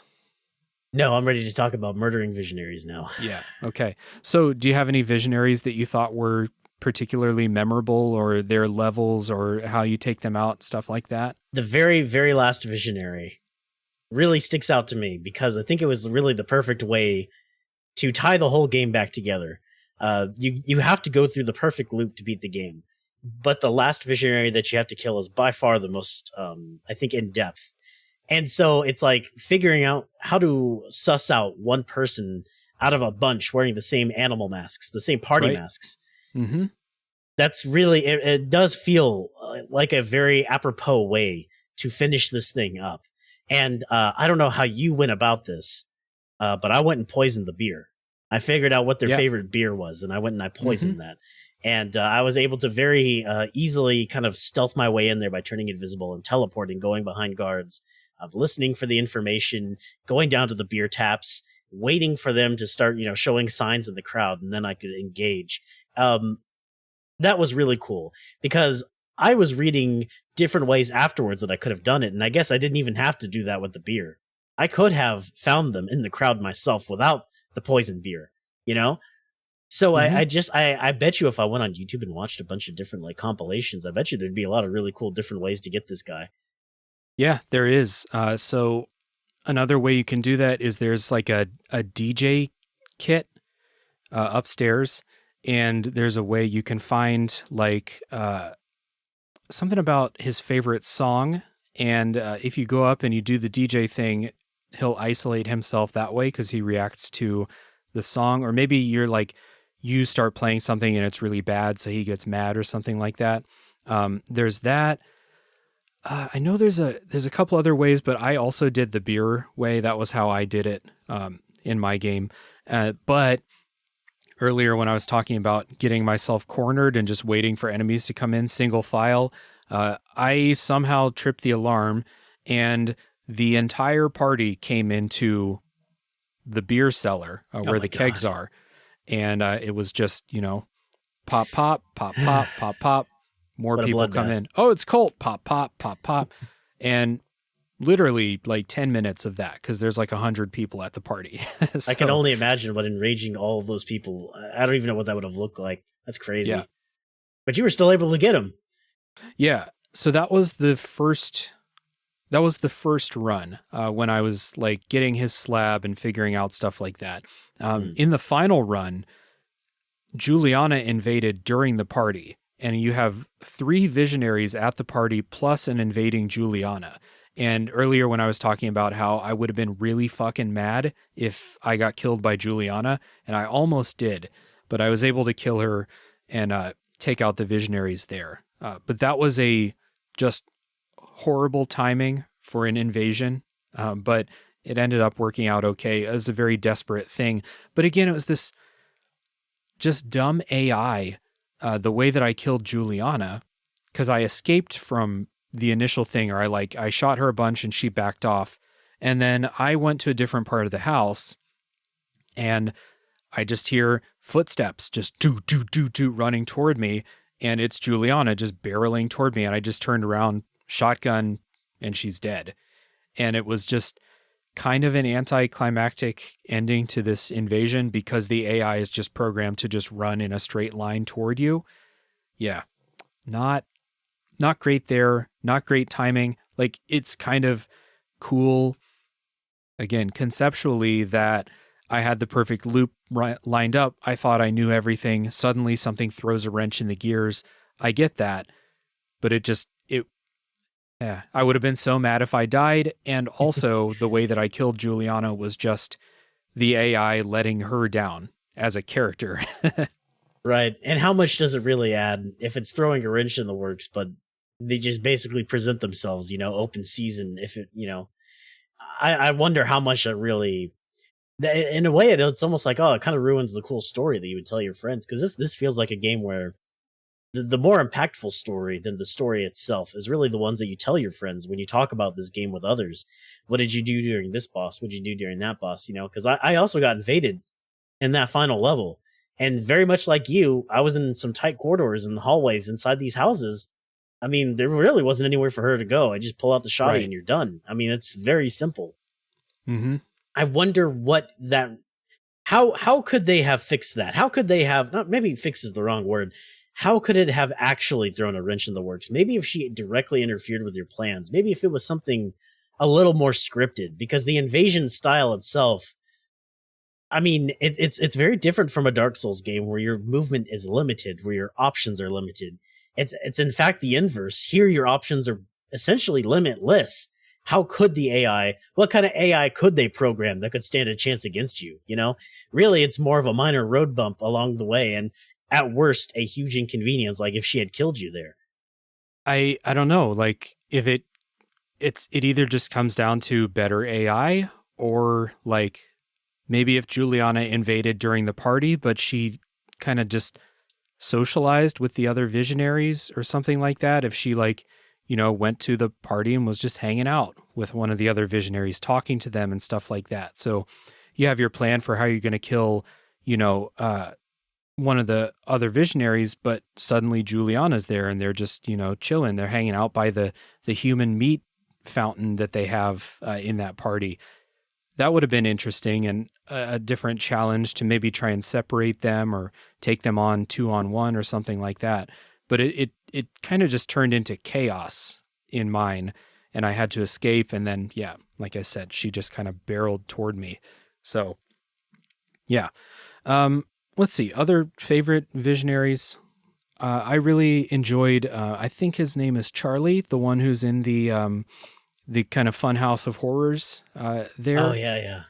Yeah, I enjoyed that level a lot, like going through these props, and I like that level a lot because they have a bunch of enemies in there, but they also have a lot of cardboard cutouts that look like enemies, and it made me kind of paranoid about what was real and what was not, and I definitely shot a couple of those cardboard cutouts before realizing it's not a real person. I enjoyed that, and I think her name's Wenji, the one who can duplicate herself. When I first went to her, she was the first visionary I killed. That was the first slab I got. So when I went there and I had to deal, because you kill her, she splits into two, or there's already two. If you kill them, they keep splitting and stuff like that. And I was like, oh my God, where does this end? Like, how do I do this? That was really fun. I enjoyed that one a lot. What was I can't remember which two it was. Isn't there a visionary where you can do something with like love notes and you make them go into like a sewer kind of area and then you can flood them? Which one was that? I don't recall what that was. That is Charlie, the guy from the game, I think, and Fia. Fia's the one who has the Havoc slab. And yeah. I thought that was interesting because you have to kind of wrangle them up together, since I think they're at incongruent times where you wouldn't be able to like kill them both individually. So you have to start grouping them together. I thought that was a really nice touch. Yeah, and that's part of the perfect loop. Like, you have to do that in the perfect loop, is get them together. But I liked, they go into this this water tower or something like that. Yeah, I enjoyed trying to figure out how to kill both of them at the same time. I used that nexus, which links them together, and then just shot one of them in the head with a sniper rifle. But there is a way to just flood that tower, and they can die in there. That's what I did. Figure out how to do that. That's what I did, because I remember I was escaping for my life. Like, water was rising, and I was like, "Oh God!" It was really. It was actually one of the most fun parts of the game for me. Mm-hmm. It's kind of, I don't know, kind of weird because you can just die from water, but you'll just revive, and the visionaries will be dead because they died in the flood, but not the experience you had. So that's cool. Yeah. Let's see, other favorite. So that was cool because I didn't like Fia's regular location. She's in this like fortified kind of bunker, and there's like a nuclear reactor in there. Oh, and if she catches you, she'll just kind of blow up the reactor, which from a gameplay perspective really sucks. Like, failing stealth means you fail the entire loop. That sucks. Yeah, I almost mentioned her earlier, but I didn't. She's the one that gives you an instant game over screen. I think she's like the only one that could do that too. It's interesting. That's where I really got the most mileage out of the invisibility. And there was something about getting symbols or something to turn off the thing, or going through security gates. And there was actually, it was quite in depth, figuring out how to do that without the freaking missile being set off. I actually kind of enjoyed that. It was a little bit more thought than I had put into the game, I think, up to that point.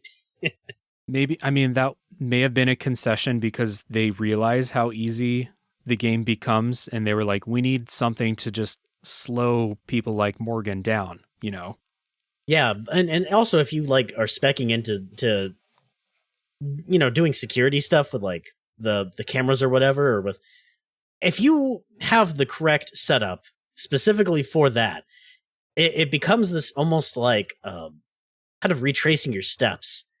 Almost kind of like you've been here before a million times. And it's not exactly like you're getting a thrill out of doing the same thing that you've done over and over, collecting all the clues, but there's a satisfaction that you get by doing it. And so that one was one of the more satisfying visionary fights for me personally. Because I can imagine if I'd gone through all that just to shoot her with a shotgun, I don't know, that would have felt a little deflating, wouldn't it? Just to crawl through some grates or whatever, and then here I am with a shotgun. And instead, we get a little extra something on top, a little bow tie on top. So I think the way that I killed her, because I I killed her and then I figured out how to turn off the reactor, but by the time I figured that out, I didn't need to go back to her area ever again. So the way that I killed her was I stealth past the guards and stuff like that. She's like in this room, and I think it was an upgrade for your little hack tool where you can blow up radios, and she has a radio. So I blew up her radio, which doesn't kill her, but it takes her down to low health. And as she's freaking out, just open the door, shotgun blast, that killed her.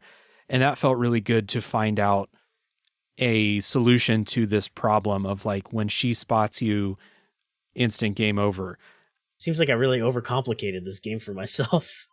Well, I mean, turning off the reactor was fun. I liked figuring out how to turn off the reactor, but it just so happened that I had already killed Fia. I didn't really need to do that. But I can imagine if she's alive and you have this really tense like feeling like if I get caught doing this, it's a game over. But, you know, you are doing something really delicate and involved. You're turning off a nuclear reactor. It would be a pretty cool feeling. Just as it turns out, that was my least favorite of the Visionaries because it could give you a game over, which sucks. Don't like it. Yeah. Actually, the guy who turns invisible, he's probably my least favorite because I always found him, I think it's at nighttime, before the perfect loop. It's at nighttime and he's like lost his mind. One of the things about the loop is that it's driving people crazy every time they come to. So by the end, he's lost his mind. His whole level is a minefield. He's ordered all of his people to leave, and he's just invisible, freaking out. And you have to go find him. Like, kind of cool story-wise, but in reality, it was just, there are no enemies, so all I have to do is not run over tripwires, and then just go kill this invisible dude, which wasn't that hard. Any other Visionaries worth talking about? I think that the concept of the Visionaries themselves, the concept in this case, I think might have been better than the execution. Really, there's only a few standout moments from the game. And to be fair, it was very standout. Like, it made the game for me. But for the most part, I think that I just didn't find them to be very funny. I didn't find them to be like characters worth investing in anything into other than elaborate targets, elaborate Hitman-esque targets. I wasn't super invested, so it was hard for me to get super excited about a lot of it. And really, I started to get very meta towards the end. Like, okay, I don't need to get this one right now because I'm doing something else, but let me just grab a couple extra, bucks from their body. Let me get a little bit more upgrades from them. I think it's a system that's worth exploring and maybe really delving into why it didn't really resonate with people like me, perhaps. I think there could have been something more here. Because for every instance where I had something cool like disabling a nuclear bomb or poisoning a beer tap, you got guys that you really do just go up and shoot. And if this was that kind of game where the gunplay was maybe, a little bit more in depth and the shooting itself was more engaging, maybe that could be okay. But it wasn't. Every boss, I think, was supposed to be like a mini puzzle in a way. And for the most part, the puzzles were just not super engaging or interesting to me.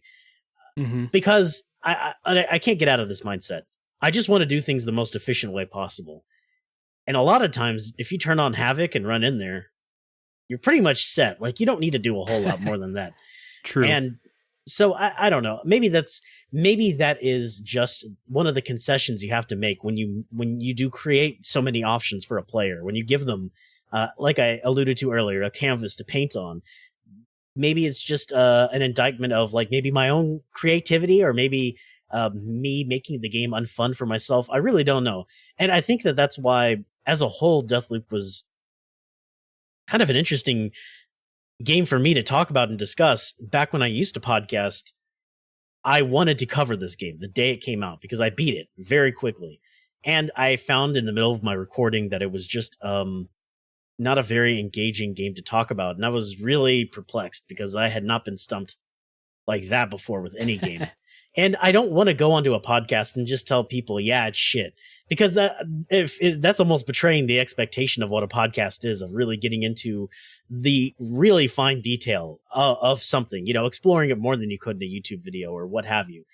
But I think that what I discovered instead in a game like Deathloop is kind of a re-examination of myself as a gamer, and kind of realizing it's okay to like criticize something that people are giving a 10 out of 10, as long as you're just understanding what it is about yourself and your gaming identity that you're not really connecting with and resonating with. Because I'm sure it must be a slap in the face to some people listening who really connected with this game deeply, to hear some guy, in a very pithy tone, maybe almost with a throwaway line saying, yeah, the story didn't really do it for me, dude. It sucks when you hear somebody saying that. It's never a good feeling. But I think that what I gained from playing this game, what I gained from investing so much time and energy into it, was a better understanding of myself. And I think this is one of those rare games that can kind of serve as a litmus test. If you're ever wondering what kind of a gamer you are, I think that this game is very revelatory, and at the very least in those terms. Mm-hmm. Yeah, there's a lot of different kind of aspects of like video games going on here. You got your creativity, like you're approaching situations in the way that you want to approach them. Like you said, dude, there's so much lore and like hidden story that you can go seek out. And you're going to find a lot of that stuff. Like, the problem is, me as a gamer, and this goes the same in the From Software games that do this kind of the same way, that gives you story and lore like very piecemeal throughout the game. I just don't connect with stories that are told that way. So the parts that were told most directly in this game, Colt and Juliana talking to each other, that's the part I connected with. Because there is actually very cool detail with a lot of the visionaries, the people that hang out with them, the kind of vices that these visionaries are giving into, because this is a time loop. No one gives a shit. They literally succumb to all of their worst impulses on this island because it's a time loop. Nothing matters. But like that story, that stuff, even like I've heard other people explain it and discuss it, and it's very cool, but I don't connect with that because it's not told in a very direct way. And the way that this game presents it is just not in a way that connects with me personally. So that's why I haven't really talked about that stuff in the spoiler section here. And I'm not going to, because what I took away from other podcasts and other videos talking about that stuff, it lives in my head now as a like, yes, there is cool stuff there, but I don't remember it, because I didn't discover it for myself, and I didn't write it down in my notes, because it is kind of an evolving mission on this podcast to not explain the story to you unless the story really affected me. Because at the end of the day, what I want this to be is us sharing experiences with the game. So Morgan, you and I didn't really connect with those fine details of the story, so we're just not going to talk about them. There is cool information there, I think. Like if you watch a video of people talking about the visionaries, their backstories, their relationship to the island, their relationships with each other are actually, everyone has relationships like that too. There's cool stuff there, but it was not part of my experience playing the game, so I'm just going to leave it there for this episode of the show. But there is cool stuff there. Colt and Juliana is really the heart of this game, though, and I really did enjoy that.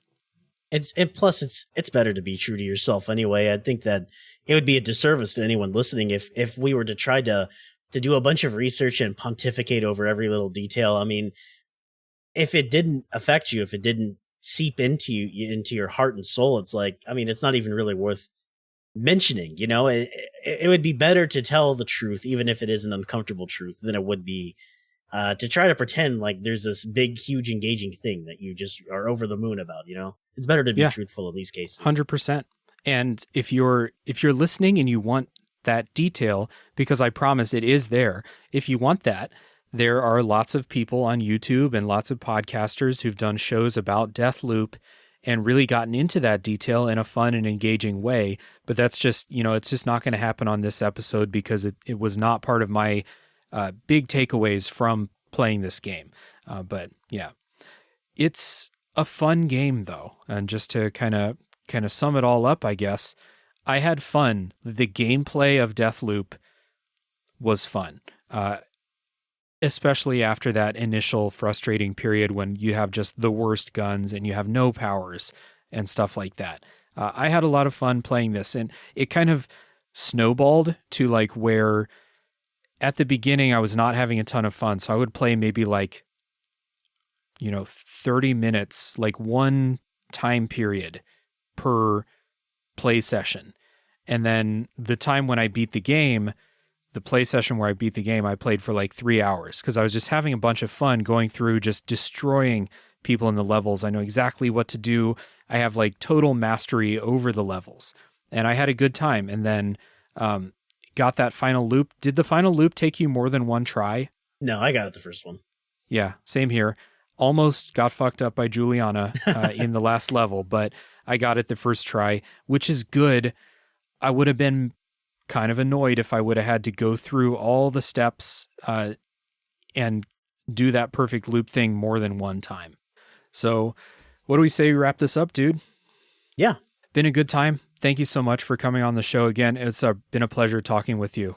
I really appreciate it. I've long been trying to talk about Deathloop, but even on my own stream, when people ask me about Deathloop, it's always been a bit of a sore topic for me because I don't exactly know how to approach it. And I think having somebody else so eloquently put it all the way that you did really helped.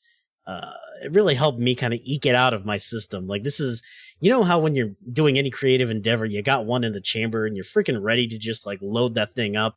I've been thinking about Deathloop ever since I beat it because I never got to do anything with it. I've been thinking about it and it's been living in my head rent free. So I needed to get this out of my system. And like we said, not bad. Certainly not bad. Yeah. Nothing low quality, nothing heinous about it. Nothing that screams like bargain bin. Just perhaps mismanaged expectations on my part, or maybe misunderstanding on my part of what this was. And also, I think, a little bit of self-discovery, a little bit of finding out what kind of games that we enjoy. And I think that for all those things that Deathloop has done for me, I'm very grateful to have played it. And if you do find the opportunity in the future to have this at a cheap price, certainly worth the money and the time investment, which is minimal, like 15 hours, 20 hours. It's right. Very small potatoes in the grand scheme of things. Mm-hmm. Yeah, this is an interesting game. This game takes a lot of swings. Like it takes the Arkane formula, but it adds in a lot of stuff that Arkane hasn't done before, and a lot of game systems that have not traditionally merged together. Immersive sim, roguelite, invasion mechanics, stuff like those are not.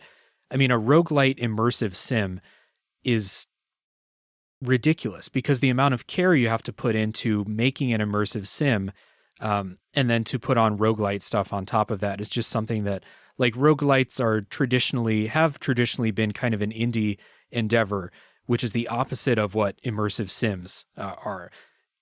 I think indie people now are starting to make immersive sims. I've heard rumblings about, kind of Deus Ex-alikes that indie people are making. I'm super excited to see what can come of that. But from a AAA thing like Arkane, to see the result of this, it's very interesting. And so, yeah, we've had a lot of like interesting stuff to talk about here, and some hits, some misses for sure. But overall, yeah, I had a good time playing the game, and I had a good time discussing it with you, Morgan. I couldn't think of anyone better to talk about it with. So once again, thanks for coming on.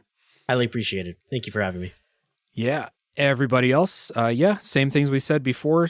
Subscribe, rating and review if you enjoyed the episode. Join the Tales from the Backlog Discord. But most importantly, hop on board the Intergalactic Pinecone for some Twitch streaming goodness. And tune in next week for the next game that comes out of the backlog.